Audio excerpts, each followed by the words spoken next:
Good morning दोस्तों। आज का वीडियो मेरा आपके लिए है कि आप पीरियड मिस होने से पहले कैसे पता कर सकते हो आप प्रेग्नेंट हो या नहीं हो, और अगर आप प्रेग्नेंट हो तो वो कौन से साइन एंड सिम्टम हैं जो आप महसूस करते हो। जो couple husband and wife pregnancy plan कर रहे हैं वो बेस्ट ऑब्जर्वर बन जाते हैं। उन्हें चीज़ पता होती है कि उनके बॉडी में क्या चेंजेस चल रहे हैं, जिससे उनको ये मदद मिलती है, ये पता चल सकता है कि वो प्रेगनेंसी हो गई है उनको। मेरे दोस्तों, आपको ये वीडियो एंड तक देखना होगा, जिससे कि आपको जो चेंजेस हैं आपके बॉडी में वो मैं बताने वाली हूँ, जिससे काफ़ी हद तक आपको गाइड मिलेगा कि आप प्रेग्नेंट हो।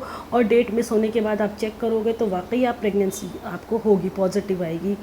इसमें दोस्तों जो साइन एंड सिम्टम है वो सबसे पहले मैं आपको बताना चाहती हूँ ओव्यूलेशन के बारे में। जो पेशेंट की, जो फीमेल की साइकिल 28 से 30 डेज़ की होती है, उनका जो ओव्यूलेशन है वो 14th डे ऑफ साइकिल पर होता है। लेकिन कुछ फीमेल्स ऐसी होती हैं कि बताती हैं उनका जो पीरियड है वो शॉर्ट होता है, उनका पीरियड लॉन्ग होता है। तो जिनकी शॉर्ट पीरियड साइकिल वाली जो पेशेंट होती हैं उनका जो ओव्यूलेशन होता है वो 11th डे ऑफ साइकिल पर हो सकता है, या लॉन्ग पीरियड वालों का 20th day of cycle, 18th day of cycle पे ओव्यूलेशन हो सकता है। तो दोस्तों इसमें एक कंफर्मेशन नहीं बताया जा सकता कि आपका ओव्यूलेशन कब हुआ है, बस एक रेंज बता देती हूँ। उस समय आपको हस्बैंड से रिलेशन ज़रूर बनाना होगा। तो वो रेंज है आपकी 11th डे ऑफ साइकिल से 20th डे ऑफ साइकिल। इस दौरान आप हस्बैंड से ज़रूर से रिलेशन बनाओ, क्योंकि जब आपका ओवर एग निकलेगा, हस्बैंड का स्पर्म आकर उससे मिलेगा, तो उस समय फर्टिलाइजेशन हो जाता है, प्रेगनेंसी हो जाती है। अब फर्टिलाइजेशन के फ़ौरन बाद, प्रेगनेंसी के फ़ौरन बाद आपको ये नहीं पता चल सकता आप प्रेग्नेंट हो या नहीं। उसके लिए आपको 5 से 6 डेज़ का वेट करना होगा, क्योंकि जब इम्प्लांटेशन हो जाता है, यानी कि ये जो बच्चा बना है ये फेलोपियन ट्यूब से होता हुआ आपके यूट्रस में आता है, तभी आपको पता चल सकता है कि आपके साइन एंड सिम्टम्स आना शुरू हो जाते हैं। उसमें आपका इम्प्लांटेशन होने के बाद 5 से 6 डेज़ के बाद ओव्यूलेशन के आपको इम्प्लांटेशन हो गया है, तो आपका जो यूट्रस है, एंडोमेट्रियम है, उसमें से हार्मोन्स रिलीज़ होते हैं जो कि बीटा HCG है। क्योंकि ये बीटा HCG हार्मोन रिलीज़ होता है और प्रोजेस्टेरोन ईस्ट्रोजन हार्मोन रिलीज़ होता है, इसकी वजह से, इसके कारण से ही आपके बॉडी में कुछ साइन एंड सिम्टम आना शुरू हो जाते हैं, जिससे आप अच्छी तरह से पता कर सकते हो कि आप प्रेग्नेंट हो।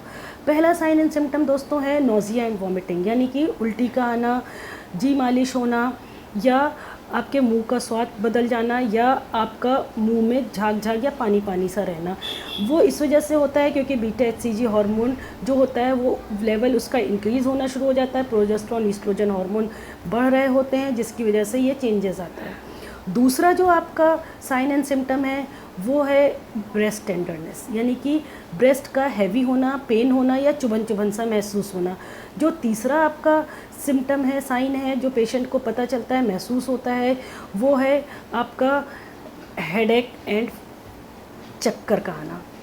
दोस्तों इसमें पेशेंट कंप्लेन करती हैं 20th डे ऑफ साइकिल पे, 20वें दिन पे या 23वें 24वें दिन पे कि मुझे चक्कर आ रहा है, मुझे सर में दर्द रह रहा है। उसका रीज़न ये होता है कि जो प्रोजेस्टेरोन हार्मोन इंक्रीज़ हो रहा है, बढ़ रहा है डे बाय डे, उसकी वजह से आपका blood pressure and sugar level down होता है, जिसके कारण आपको चक्कर आता है या सर में दर्द रहता है।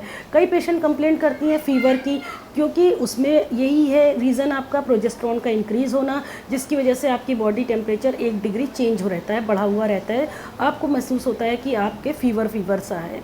बाकी उसके अलावा आपको कई बार पैरों में हल्का फुल्का सा दर्द होता है, जांघों में हल्का फुल्का सा दर्द महसूस होता है, थकान ज़्यादा होती है, नींद आती है, आलस आता है, हर समय लेटे रहने का मन करता है, किसी काम में आपका दिल नहीं लगता है। उसके अलावा जो है वो आपका है मोशन का चेंज होना, यानी कि जो पोटी आती है वो सही नहीं आती है, कई बार 1-1 2-2 दिन तक नहीं आती है, कब्जी हो जाती है, पोटी टाइट आती है। और जो सबसे इम्पॉर्टेंट सिम्टम होता है, साइन होता है, वो है डेट का मिस होना, पीरियड का मिस होना।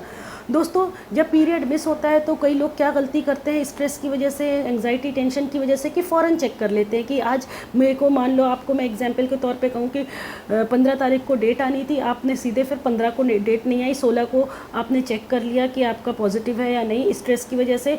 तो उसमें कई बार क्या होता है कि आपका नहीं आता है, एक लाइन तो डार्क आती है लेकिन दूसरी लाइन बिल्कुल नहीं आती है, तो आप टेंशन में आ जाते हो। लेकिन मेरी राय आपसे ये है कि ऐसे में आप टेंशन में नहीं आओ, आप घबराओ नहीं, आप ज़्यादा स्ट्रेस एंजाइटी मत करो, आप अपने डॉक्टर से जा कर के मिलो।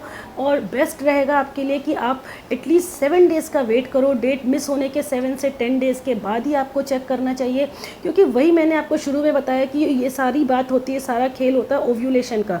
क्या पता आपका ओव्यूलेशन देर से हुआ हो, जिसकी वजह से इम्प्लांटेशन और प्रेगनेंसी फर्टिलाइजेशन देर से हुई हो, और आपको वो देर से महसूस होगा, देर से बीटा HCG का लेवल कई थोड़े दिन रुक करके आपका इंक्रीज़ होगा इम्प्लांटेशन होने के बाद। तो वो जब आपका बीटा HCG इम्प्लांटेशन नहीं हुआ है तो बीटा HCG आपके उसमें बच्चेदानी में नहीं बढ़ रहा है, इंक्रीज़ हो रहा है, तो वो यूरिन में कैसे आ सकता है वो। तो उसके लिए मेरी राय है कि आप एटलीस्ट 7 से 10 डेज़ का वेट करो, डेफिनेटली आपको पॉजिटिव आएगा। लेकिन एकदम से जल्दबाजी मत करो, आप डरो नहीं, घबराओ नहीं। उसके अलावा कई बार क्या करते हैं कि हल्की पॉजिटिव आती है। हल्की पॉजिटिव में भी यही होता है दोस्तों कि आप जल्दी चेक कर लेते हो, 4 या 5 डेज़ पे चेक कर लेते हो, फेंटली पॉजिटिव आता है। उसका रीज़न भी यही है कि जब इम्प्लांटेशन डिलेड है, देर से हुआ है, तो फिर जाहिर सी बात है आपकी प्रेगनेंसी भी डिलेड होगी। आप डॉक्टर के पास जाओगे, डॉक्टर आपको कहेगा आपकी प्रेगनेंसी डिलेड है, कंसेप्शन डिलेड हुआ है, देर से आपके बच्चा आकर के यूट्रस में चिपका है, रुका है, तो उसकी वजह से भी आपका कई बार फेंटली पॉजिटिव आता है। फिर आपको यही राय देना होता है, डॉक्टर यही राय देगा एटलीस्ट 1 हफ्ते आप और रुको। 1 हफ्ता रुकने के बाद आप अगेन टेस्ट करना, उसमें पक्का आपका 2 लाइन डार्क आएगी। उसके अलावा कई बार क्या होता है कि कभी कभी क्या होता है कि पेशेंट को उसमें पॉजिटिव नहीं आ पाता है, किट में यूरिन प्रेगनेंसी टेस्ट में पॉजिटिव नहीं आता। उसका सिर्फ और सिर्फ रीज़न होता है कि वो किट शायद ख़राब है। तो उसको कंफर्म करने के लिए आपको ब्लड टेस्ट कराना होता है, जिसको कि बीटा HCG कहते हैं, जो मैं अभी तक आपको शुरू से बताते जा रही हूँ कि बीटा HCG ही एक हार्मोन है जो कि प्रेगनेंसी के समय इंक्रीज़ होना शुरू होता है, और ये डे बाय डे इंक्रीज़ ही होता है। बीटा HCG हमेशा आपको एक बार नहीं, कम से कम repeatedly every week 3 to 4 weeks कराना चाहिए, ताकि आपको पता चल सके कि आपका 3 से 4 डेज़ आपको कराना चाहिए, ताकि पता चल सके आपका कि हाँ प्रेगनेंसी कंफर्म है। बीटा HCG कंफर्मेटरी टेस्ट है। इसके अलावा अगर आप अल्ट्रासाउंड कराते हो तो अल्ट्रासाउंड में आपका जेस्टेशनल सैग दिखता है, वो भी कंफर्म करता है कि आपकी प्रेगनेंसी पॉजिटिव है। तो दोस्तों ये सारे साइन एंड सिम्टम है जो आप खुद एक अच्छे ऑब्जर्वर होने के नाते आप इन चीज़ों को ऑब्जर्व करोगे, ध्यान दोगे, तो आपको डेट मिस होने से पहले ही पता चल जाएगा कि आप पॉजिटिव हो।